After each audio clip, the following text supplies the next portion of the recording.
Be a bit much to say I head Bloomberg, uh, both strategically and legally perhaps. So what I do is I take care of our relationships across the Asia-Pacific region with educational institutions. And so how I justify my job, for what it's worth, is by helping educational institutions that do work with us, to subscribe to Bloomberg terminals, to actually make the fullest use of them. And which is in fact the context in which I just wanted to share a few thoughts. And in fact, my intention of addressing you today is not so much to say what can be done or what should be done, but to understand from you whether we as a company are thinking in the right direction. So I did in fact borrow a lot of ideas and thoughts and perspectives from Dr. Singh who spoke in the morning, from Dr. Gemawat who spoke, and I'm hoping that I learn from all of you about whether Bloomberg is thinking in the right direction in terms of the steps we are taking to work with educational institutions. Right? So it's more of my request to you to please give me your feedback over the next day and a half that we are together, rather than to really talk about what should happen in the space of education. But let me just lay a bit of a context, so I'll request from the panel about 5 minutes, I think, give or take, to be able to kind of outline from where we are approaching the whole idea of education and management education in particular. Because in a sense, myself at Bloomberg, and Bloomberg as a whole, has this very unique place of privilege. You are aware obviously of Bloomberg as the information system of choice for the entire industry, primarily finance and business, strategy, economics, where Bloomberg is used to be able, the Bloomberg terminal that is used to be able to make decisions that basically impact the directions that businesses take over the course of their life. And funnily enough, sitting at the cusp of the industry where we are used, and educational institutions that are helping students to prepare into this industry, to kind of enter into this industry, with whom we have active relationships. Now, even within this room, I can see a lot of educational institutions that we work with quite closely together. In fact, I can see Professor Don, Professor Eden from the DLSU in Dasmariñas, Philippines, whom we work with, SP Gen Institute of Management. I have in fact people on the panel here with whom we have active relationships. Dr. Jain, in fact, your school obviously also uses Bloomberg. You also, we've worked with. So we have these active relationships, and what we want to do is to actually, in a way, resonate the feedback that we get from the employers whom we work, from the employers of your students whom we work with, and to see whether there is some kind of cross-learning that could be had, and whether the purposes that you outlined of management education, of being kind of research driven, or let's say from the point of view of rigor or the point of view of relevance, which Dr. Singh spoke about today. So one of the key points of feedback that we keep getting from recruiters is that because they've been getting more and more cost sensitive every day, and especially since 2008 when the world has seen crisis after crisis, cost cutting has become a very major focus. And one of the costs that companies have begun to identify is the time it takes from the day they hire a new recruit to the day that new recruit can start making money for them on the desk. Typically, companies find that it is between 6 months to a year. And what they come and talk to us about, and in fact what companies ask us to intervene with at the education space, not that we presume to do it, is if we could reduce that time, that employability, such that the only thing that a company should worry about training their employees on is company culture, which is something that no one can teach really. And what they would want to focus their recruitment efforts on is whether a person is an emotional fit to their company more than an intellectual fit.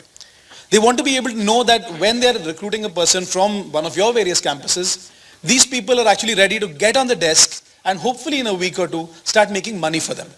In the end, it is a business after all. So with that kind of framework in mind, we have tried to take a few efforts to see how Bloomberg can contribute. And so a couple of things that we do is obviously from the rigor side of management education, supporting research with, obviously we are the world's largest information database, and in addition there are newsletters, magazines, TV channels, all of which are available to all the institutions that subscribe to Bloomberg.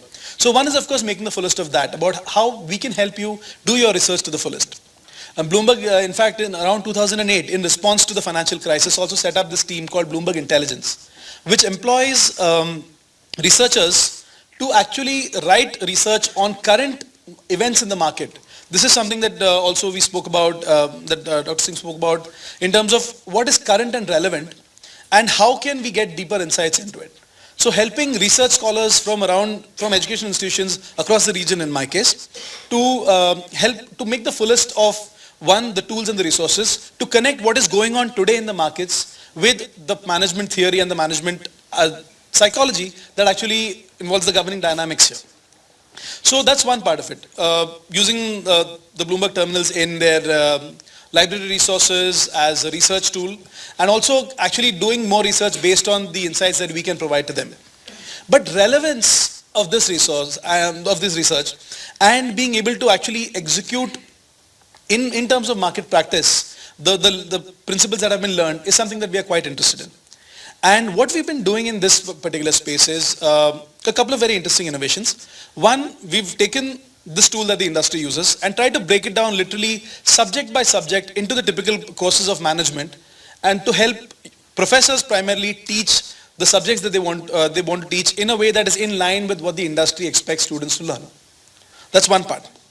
The other part we're looking at is how can we actually bring into this learning workflow, and this is something that Eileen and I had just had a quick chat about, how can we bring into the learning workflow tools or activities that can actually help you measure whether the student has learned the concepts you are trying to teach them and is in a position to apply them in day-to-day work. And this can very easily be measured in terms of even the same metrics that are used by employers to measure their employees.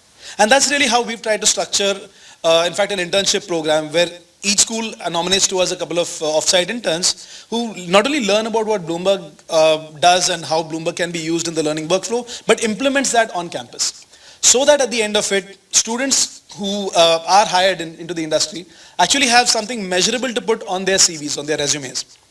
And this is something that we get a lot of feedback on. I have been a recruiter myself for the better part of a decade now.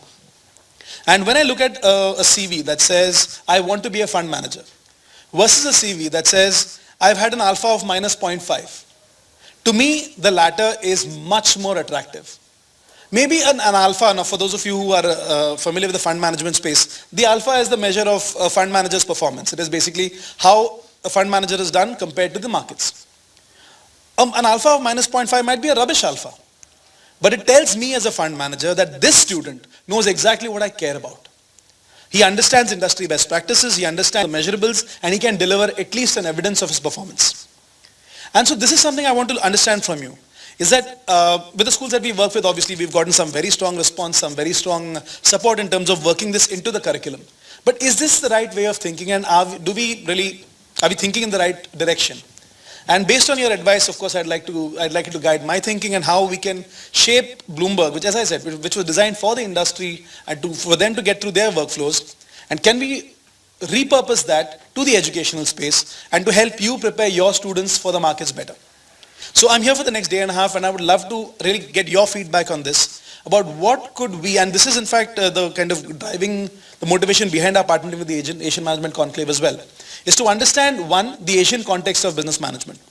Bloomberg is an American company. I'm upfront about that. And it is the same information that the American companies use that are used by Asian companies. Whereas I myself, in fact, I have a team that I work with with people from around the world. And the cultural differences that we see as well are very telling. In fact, it could perhaps do with the primary education that the students get, that the Asian student typically is not as outspoken as his European or American counterpart. The Asian student prefers to hold back information rather than project it, prefers to dwell on facts and accuracy more than taking a risk. Does that therefore make him likely or more poised towards success or not, is something that needs to be explored. But these are the kind of learnings that I really want to understand from you about when you train your students, what are the challenges you face? How is it that perhaps we could help you out?